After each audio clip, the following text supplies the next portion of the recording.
നമസ്കാരം. കിസാൻ പ്രോഗ്രാമിലേക്ക് എല്ലാവർക്കും സ്വാഗതം. ഇന്ന് രാഷ്ട്രീയ കിസാൻ ദിവസ്. ഈ പ്രത്യേക ദിവസത്തിൽ state bank of India regional manager Abhilash എം.ആർ. Sir നമ്മോടൊപ്പം ഉണ്ടെന്നത് വലിയ സന്തോഷമാണ്. സർ, നമ്മുടെ പ്രോഗ്രാമിലേക്ക് സ്വാഗതം. നമസ്കാരം.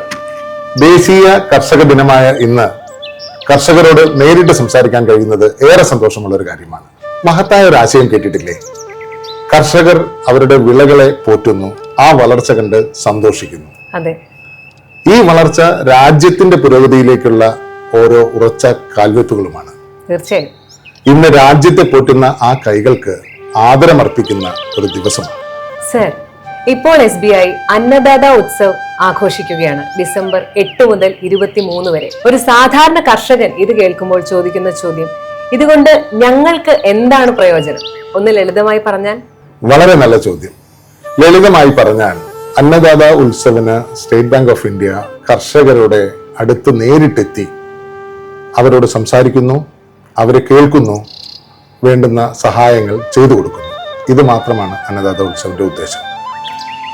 സ്റ്റേറ്റ് ബാങ്ക് ഓഫ് ഇന്ത്യ 23,000-ലധികം ശാഖകൾ, അതിൽ തന്നെ സവിശേഷമായി 15,000-ഓളം ശാഖകൾ ഗ്രാമീണ അർദ്ധനഗര കേന്ദ്രങ്ങളിൽ മാത്രം, 80,000-ലധികം ബിസിനസ് കറസ്പോണ്ടന്റുകൾ, ഇവരെല്ലാം ചേർന്ന് 2 കോടിയിൽ പരം കർഷകരെ സേവിക്കാൻ വ്യത്യസ്തരാണ്. ഡിസംബർ 8 മുതൽ 23 വരെ ഈ ശാഖകളെല്ലാം തന്നെ നമ്മൾ ഗ്രാമ യോഗങ്ങളും അതുപോലെ വലിയ മുതൽ മുടക്കിൽ കൃഷി ചെയ്യുന്ന കർഷകരുടെ കൂട്ടായ്മകളും നമ്മൾ സംഘടിപ്പിക്കുന്നുണ്ട്.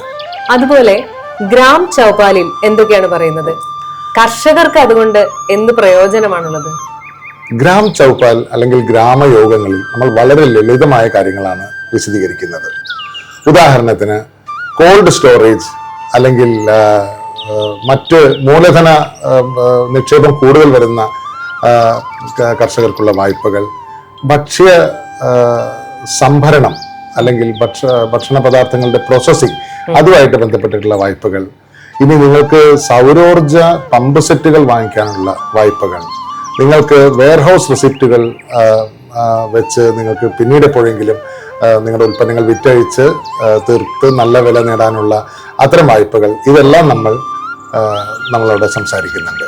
ഇതുകൂടാതെ നമ്മുടെ ക്രെഡിറ്റ് സ്കോർ, ഓരോ കർഷകരുടെയും ക്രെഡിറ്റ് സ്കോർ, അതുപോലെ ഇന്ന് ഡിജിറ്റൽ യുഗമാണ്. ഡിജിറ്റൽ യുഗത്തിൽ സംഭവിക്കാൻ സാധ്യതയുള്ള ഡിജിറ്റൽ തട്ടിപ്പുകൾ, മറ്റ് സാമ്പത്തിക വഞ്ചനകൾ, ഇതിനെക്കുറിച്ച് എന്തൊക്കെ നമ്മൾ ശ്രദ്ധിക്കേണ്ടതുണ്ട്, ഇത്തരം കാര്യങ്ങളും നമ്മൾ ഇത്തരം ഗ്രാമയോഗങ്ങളിൽ സംസാരിക്കുന്നുണ്ട്. ക്രെഡിറ്റ് സ്കോർ എന്ന് പറഞ്ഞപ്പോൾ പല കർഷകർക്കും അതിനെക്കുറിച്ച് കൃത്യമായ ധാരണയില്ല. എന്തുകൊണ്ടാണ് ക്രെഡിറ്റ് സ്കോറിന് ഇത്ര പ്രാധാന്യം? വളരെ ശരിയാണ്. പല കർഷകർക്കും ക്രെഡിറ്റ് സ്കോർ എന്നത് എന്താണെന്ന് വ്യക്തമായൊരു ധാരണയില്ല. ക്രെഡിറ്റ് സ്കോർ എന്ന് പറയുന്നത്, ഒരു കർഷകൻ ഒരു വായ്പ എടുത്താൽ, കർഷകനെന്ന് വേണ്ട ഏത് ഉപഭോക്താവും ഒരു വായ്പ എടുത്താൽ അതിന്റെ തിരിച്ചടവിന്റെ കൃത്യമായ രേഖയാണ് ക്രെഡിറ്റ് സ്കോർ. മറ്റൊരർത്ഥത്തിൽ പറഞ്ഞാൽ ക്രെഡിറ്റ് സ്കോർ ഒരാളുടെ സാമ്പത്തിക വിരലടയാളം തന്നെയാണ്. മനോഹരമായ ആശയം. കൃത്യമായി നമ്മൾ വായ്പ തിരിച്ചടയ്ക്കുമ്പോൾ തീർച്ചയായും നമ്മുടെ ക്രെഡിറ്റ് സ്കോർ വളരെ നല്ല ക്രെഡിറ്റ് സ്കോറായി മാറും. ഈ നല്ല ക്രെഡിറ്റ് സ്കോർ ഉണ്ടെങ്കിൽ മാത്രമാണ് നമുക്ക് ഏറ്റവും മികച്ച പലിശ നിരക്ക് നമുക്ക് വരുന്ന കാലത്ത് നമ്മൾ എടുക്കാൻ പോകുന്ന ലോണുകൾക്ക് ലഭ്യമാവുകയുള്ളൂ. അതും പോരാതെ ഏറ്റവും പെട്ടെന്ന് വളരെ ലളിതമായ നടപടിക്രമങ്ങളിൽ നമുക്ക് ഈ വായ്പ എടുക്കാനും കഴിയും. അതുകൊണ്ട് ഇന്ന് തന്നെ നമ്മൾ ഓരോരുത്തരും നമ്മുടെ ക്രെഡിറ്റ് സ്കോർ പരിശോധിക്കേണ്ടതുണ്ട്. തീർച്ചയായും സർ.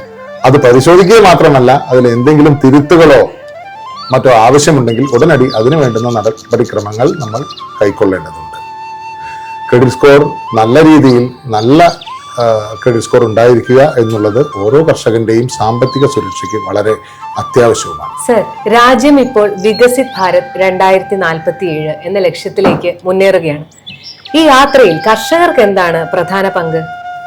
വികസിത ഭാരതം 2047 എന്ന സ്വപ്നം പൂവണിയണമെങ്കിൽ ഈ നാട്ടിലെ ഓരോ കർഷകനും സാമ്പത്തികമായും സാങ്കേതികമായും സാമൂഹികമായും ശക്തരാവണം. കർഷകർ ശക്തരാകുന്നതോടുകൂടി ഈ രാജ്യവും ശക്തമാവും. കർഷകർ കൃഷി എന്നുള്ളത് കേവലമായ ഒരു തൊഴിൽ എന്നതിനപ്പുറത്തേക്ക് ഒരു സംരംഭകത്വം എന്ന തലത്തിലേക്ക് ഉയർത്തപ്പെടേണ്ടതുണ്ട്. അതിനായി നമ്മൾ സംഭരണം, പ്രോസസ്സിംഗ്, മൂല്യവർദ്ധന പ്രക്രിയകൾ എന്നിവ ഭാവി പദ്ധതികളായി നമ്മൾ ആവിഷ്കരിക്കേണ്ടതുണ്ട്. ഇതുകൊണ്ടാണ് സ്റ്റേറ്റ് ബാങ്ക് ഓഫ് ഇന്ത്യ ഓരോ കർഷകനെയും ഒരു ഉൽപാദകനിൽ നിന്ന് സംരംഭകനാക്കി മാറ്റുവാനായി പരിശ്രമിക്കുന്നത്. അപ്പോൾ SBI എങ്ങനെയാണ് കർഷകർക്ക് കൈത്താങ്ങാകുന്നത്? SBI എന്നും ഈ നാട്ടിലെ കർഷകരോടൊപ്പമുണ്ട്.